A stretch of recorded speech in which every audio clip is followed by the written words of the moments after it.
Welcome everyone. My name is Sean, and today I was going to give you a recap of my Minds panel, which will be linked in full in the description. But unfortunately, after my panel, Steven, Destiny, who was on the panel with me, decided to call me close to a grifter or some other nonsense like that, and accuse me of running defense for all these crazy right-wing positions that I did not actually run defense for. So I want to address that nonsense, some other nonsense, because I get sent clips from him doing things to me that he criticizes other people for doing to him. And I think this is a very teachable moment, because I don't believe that there's malice or ill intent in any of this. But the fact is, you sometimes get blinded by your own perspective. And I want to point this out. On top of that, this kind of thing has caused problems for me before, so I want to address it. But before we get into that, I want to thank everybody who signed up over on actualjusticewarrior.com/join. Give me the money. Give me the money, okay? Your support is really appreciated. Not gonna lie, I thought it would have been a fun conversation between you and Sean, but the pasta dude bringing up Spanish countries are better and doesn't say why. Oh, Sean, I feel like I hate Sean the most. I hate Sean the most because I think I have the highest expectations of him. Like, Sean is a decently smart guy. Sean is a pretty smart guy. I know he is. I can tell by the way he speaks and the way that he considers ideas. And he plays such an unbelievable amount of defense for the people there. So first of all, Steven, I appreciate the compliment. Obviously, I am the smartest person on planet Earth, 10,000 IQ, and you should have the highest expectations for me, and honestly, no hard feelings about you hating me the most. Again, I take it all as compliments. What I don't appreciate, though, is the examples that you're going to run into, because they're not very good. Like, when the guy to the right of me said that, all these cases got thrown out on standing, I was like, well, the standing actually had to do with, like, evidentiary shit. And then Sean was like, actually, that's not considered standing. I'm like, yeah, no, you're right. It's not standing. It's like pretrial, like when the complaint is filed, blah, blah, blah. He's like, well, you shouldn't call it standing because that's not what he's... And I was like, why are you even fighting me on this point? Clearly, the actual substance of what this guy said was wrong, that it all got thrown out on standing, when the reality was most of them were thrown out on evidentiary grounds. But it's just like, yeah, it's just cringe that he runs so much defense for. So one of the things that Steven often criticizes other people for doing to him, that he in fact just did to me right there, is talking about them, referencing them, without actually playing the clip in question that backs up their point. And right here, this is him misinterpreting what I said. Maybe if he rewatched the video, he would understand the point I was trying to make, because when you watch the clip, clearly and obviously, I wasn't trying to obfuscate the cases that were brought forward by Trump that had no merit. I was just pointing out that standing is not about evidence. It's about whether or not you have the ability to sue, whether or not you're a wronged party. I would like to also say that 50 of the 60 lawsuits were dismissed not on standing, procedural edgers. It wasn't like, a judge a system that puts them in power is going to discredit that same system because that's what got them elected. So, I mean, there's lawsuits that go on all the time. They're always thrown out. They're always kicked back to the state. They don't want to deal with this over here. So, yes, by far, when everybody says the lawsuit issue, they don't know what they're talking about, because 50 of these 60 lawsuits were dismissed, not on standing. And like I said, at the end of the day, are you going to discredit a system that's going to put you in power? No, you're not going to do it. So when we say they were knocked out on standing, so there was a conservative group of lawmakers that actually looked at each and every single one of these cases. When you say knocked out on standing, part of that standing is on evidentiary grounds. That is true. If you submit a complaint in any courthouse and your complaint has almost no merit, and if the relief that you're seeking is unbelievable, like asking for an entire state to be flipped, yeah, it'll likely be tossed. The reality is that there just wasn't really good grounds of evidence on any of the complaints that were filed, except for the one case they won that got I think 100 votes switched or tossed out or whatever. Most of the cases, basically all of the cases were just garbage. I mean, that's just factually inaccurate on what standing is. Standing means you were directly impacted by it, so you can bring a suit. So to say that it was dropped on standing based on evidence doesn't make any sense. That is true. You're right. When standard. People say that, it's not actually true. They weren't dropped on standing. They were dropped in pretrial before it actually went to court, and people confuse that with standing. But most of them, over 30 of them, were dropped on evidentiary grounds because they didn't have evidence to even prima facie make the case. All right. I mean, that's fine to make that case. You could have just said he was wrong, but instead you said standing is actually evidence, which is just factually untrue. A Google search could tell you that. Now, you might have caught at the end of that, I actually followed it up with you guys should argue about the particular cases, and this is because the pasta guy is way more into the 2020 stuff than I am, and I actually thought that would be a more interesting conversation rather than name the number of cases and then argue about standing being related to evidence when it's not related to evidence. I mean, I do a criminal justice show where I talk about a bunch of different legal issues. I'm not a lawyer, but a basic concept like that, I'm going to want to clarify. I'm going to want to explain. So this wasn't done to obfuscate or anything like that. But ultimately, this ends up leading to Steven referring to me as a grifter when prompted by somebody in his audience. And to be clear, technically he said almost a grifter, but we'll clarify this. Or when Sean was saying things, is Sean a grifter? I think Sean is pretty close to a grifter. I would say that, yeah. Because he's smarter than the scene that he's in, and he knows better. And you can tell by the way that he runs defense that it's like very intentional. The reason I'm very intentional in the way that I speak is in the hopes that I won't be misconstrued. So, for instance, if I were a grifter or whatever, and by the way, this is my job. So technically I do this for money. To be clear about that, I'm one of the people who probably hides that the least, that this is what I do for work. I don't pretend that I sell memberships on my website because I'm conducting a social experiment or I have a Patreon for that purpose or whatever. It's because I want you guys to support what I'm doing if you appreciate what I'm doing.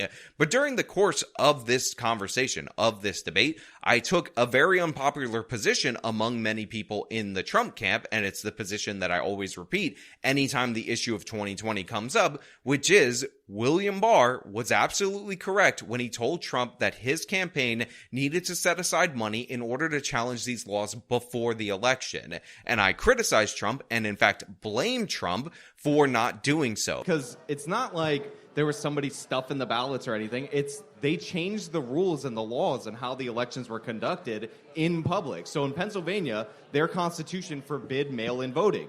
They did it anyway. Now, I will say it is the fault of the Trump campaign team for not challenging it early. Anybody could have told him, and in fact, Bill Barr did tell him that he should put together money in order to challenge these laws, because doing it after the election, they're never going to undo it once that bell's already rung. Because you can complain all you want about mail-in balloting being unconstitutional under Pennsylvania's state constitution, but if you don't actually put the money up in order to challenge it before the election, and then you expect the Supreme Court to toss it out after the fact, that's never going to happen. And the fact is, that's what Trump did. That's one of the reasons why I was very unsympathetic to his 2020 election claims. That's the reason why I told you guys straight up a day or 2 days after the election that there was no way that this was going to be overturned by the Supreme Court, because these laws were meant to be challenged prior to that. And the fact that there are declarations that Pennsylvania's mail-in voting system was unconstitutional after the fact obviously aren't going to mean that retroactively Trump is going to become president. So yeah, that was a mistake on Trump's part. This is something that I've not been ambiguous about. I said it on the stage, but apparently I'm just running all this defense for these crazy Republicans, no matter what they say, because I want the money from you. All right, I gotta say this. So I know what you're talking about. It's the repeal the 19th crowd, and I just want to make this as clear as possible. Anyone who's pushing this, it is a LARP. It is never going to happen. Women vote more than men because they're a larger population than men in the United States of America. This is internet brain on steroids. And if you're like, oh, this is how conservatives win, then nut up and say that the 15th Amendment should be repealed. But none of these pussies want to do that because that would be racist, but it's cool to make fun of women. Like, that's also a LARP. It's not going to happen. Enough is enough. On top of that, I'm also getting crap for pointing out that all these repeal the 19th dorks are actually being safe edgy because they're attacking women, rather than saying that they should repeal the 15th Amendment, because that would involve actually being accused of being a racist, even though all of their arguments apply to black voters way more than they apply to women voters, and black voters are in the key swing states. So if you're going to say we want the R team to win by subtracting from the voter base, that would actually be the most efficient way to do so. Now, I'm against that as well, to be clear about that. I was just pointing out the cowardice in the repeal the 19th argument, and I'm still getting crap for that, even though I did that on the stage, but I guess that's all part of the elaborate grift that I'm running. I remember there was a time when Sean was saying, it had to do with the voting machines, and Sean was like, well, he's not saying that the voting machines rigged. I'm using an example. It was something like this, but not this. He's like, he's not saying that the votes were all rigged. He's just saying it's possible they were. And I'm like, no, he's saying they were. He's like, well, I didn't hear him say that. I'm not going to say this. Well, let's ask him. And he's like, yeah, it was rigged. I'm like, yeah, he just said that. Like, Yeah, I don't know. Now, to be fair to Steven, he did say that he's not saying it's this precise example. He's saying it's something like this. But the thing is, the devil is in the details with this kind of thing. And considering that the issue was about ballot harvesting and about the pasta guy saying that ballot harvesting was legal in a bunch of these different states, and then Steven responding with, do you have any evidence of this? So they can print ballots, make ballots, distribute ballots, and with ballot harvesting legal in 27 states, they can stuff the ballot box, and that's exactly what they did. Why is it that... So right here earlier on in the conversation, he references the 27 states that have some variety of ballot harvesting legislation on the books that makes it legal. This is what I was referring to later, and by the way, he mentions this twice. Look, we do use proprietary software, but to his point, he said it's legal to ballot harvest in 27 states. So you're like, is there any evidence for this? It's in the law. It says you can do this. This is something that they did in California. But the ballot harvesting claims are not that you're allowed to go to I a don't, senior... I don't hear not him that you saying can go like Dinesh D'Souza, there's 2,000 mules or whatever. I don't know how. Yeah, he's Dinesh saying there are D'Souza. millions of fake ballot stuff. Not There that were. people are going to a nursing home There was. and collecting He's people's referring ballots. to And he's then, referring to policy in terms of mail-in voting, which again is banned. but he's also in referring modern- that he thinks that last year millions of fake ballots were filled out. I'll let him speak for himself. Fraudulent ballots. Now, the reason I brought this up was not to run cover or anything like that. It was to clarify the point, because we were originally talking about 27 states that had legal ballot harvesting. But then when he shifts it to, oh, they're the fraudulent ballots, which I said in the opening where I criticized the Trump campaign for not fighting this out before on the advice of William Barr, that is where he changes it up, and I dropped the subject. I was just trying to clarify in this situation, yet I'm being read with the worst intent possible. Then my clarification on this point, I would have thought would have been useful, so, we could actually talk about the thing that we're actually supposed to be talking about. But apparently, I don't get the courtesy of, you actually running the clip of what I actually said, because that might actually change the context of it. And again, I understand that this is probably just laziness right here in this moment. Also, in this exchange, I call nonsense on the idea that it somehow doesn't make sense that Joe Biden would have gotten more votes than Barack Obama when the American population is significantly larger than when Barack Obama ran both times. If I spend enough time on these panels, maybe. But I know this is kind of like a baseless point, but the fact that, Donald Trump filled stadiums and Joe Biden couldn't fill my living room was really kind of odd, too, don't you think? Like, nobody showed up for this guy, but all of a sudden we expect to believe that this guy got more votes than Barack Obama, who had more votes than any election ever there, by like 9 million votes? I mean, is it really that I- surprising? You could probably get more children to show up to the circus than you could for a civics class, so that doesn't really surprise me at all. That's one of my least favorite points. I got to be honest. We have way more population in 2020 than we did when Obama was running, so it actually makes sense. But the fact of the matter is, I end up in situations where people send me clips, and sometimes they're from Steven, who, by the way, doesn't talk about me that often, so it's not that big of a deal, where this kind of thing consistently happens. So, for instance, there was a clip from my appearance on the Culture War. It went viral on Twitter. It starts off like this from the Twitter clip. She initiated the divorce and legal documents. She initiated the divorce and legal documents. I think she's entitled to nothing during this. Just as a quick thing, whoever... Okay. Oh, these trigger me. Now, this sets off about a minute-long rant from Steven about how it's really dumb for people to focus on who initiates the divorce in legal documents, because that doesn't necessarily mean that they're the person who is responsible for the divorce, caused the divorce, etc. And I'll play a little bit of that for you right here. There's like several layers to how dumb this comment was, okay? She initiated the divorce and legal documents. Anybody can initiate a divorce, regardless. Even if one side wants to begin divorce proceedings, the other side could initiate it. Initiating is just, when you're filling out the paperwork, it's who the petitioner is and who the respondent is. It doesn't matter. A divorce is always going to have the same two parties involved, husband and wife.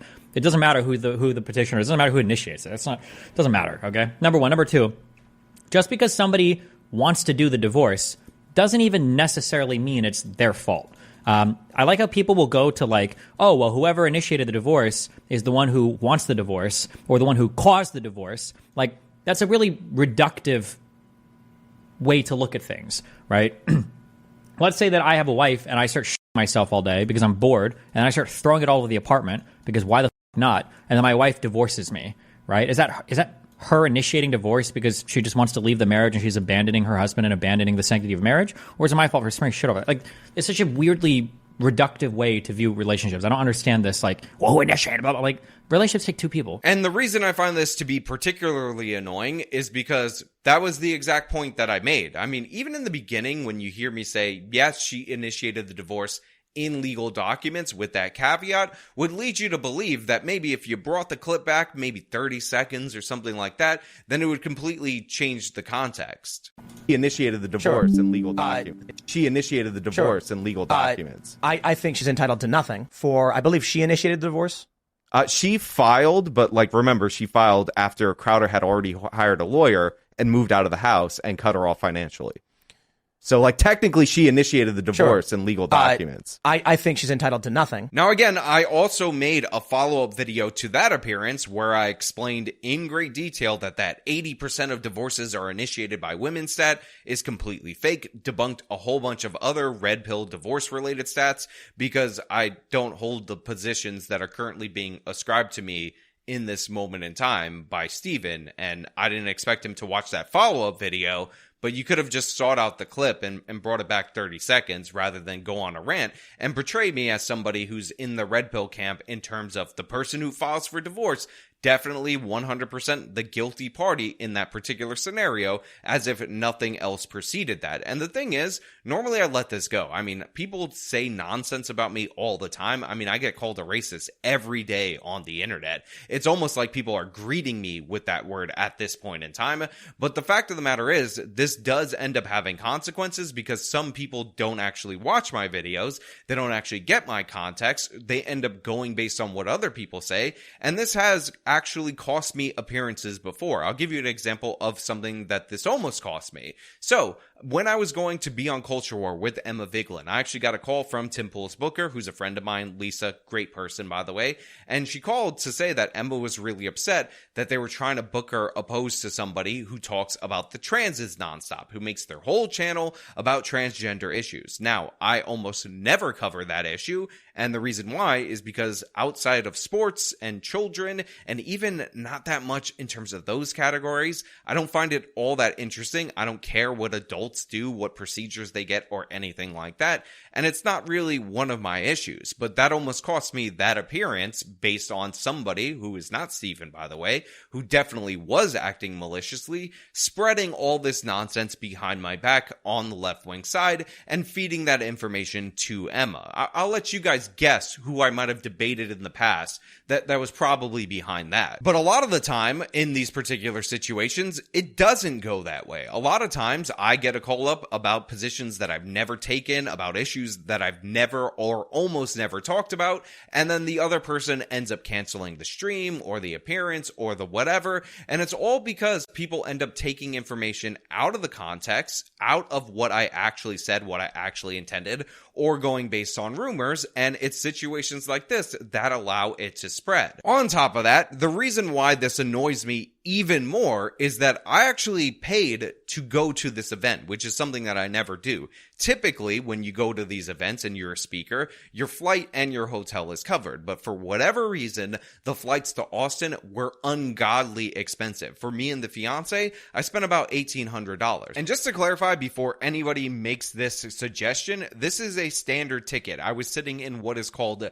Main 2 under Delta, which is economy class. So yeah, it was $1,800 for 2 economy class tickets. Now, I happen to know the booker of this particular event, and he usually will reimburse the speakers for their flights. That's a typical standard part of the deal. However, when I told him about the price, he said, look, I'm going to come out of pocket, but it hurts me because I'm losing a bunch of money. And honestly, I don't know if I can cover the full thing of the flight. So because it was my friend, I actually ended up paying for this because I had already been promoting the event to you guys out there in the audience. And if any of you bought tickets to come out to see me, I wasn't going to let an issue like paying for a plane ticket separate you guys from getting what you actually paid for. So while there were definitely notable people who were announced as speakers at different various points in time for this event who backed out for whatever reason, some of them were family emergencies, so no shade toward those people. I didn't want to be one of those people. So I came out of pocket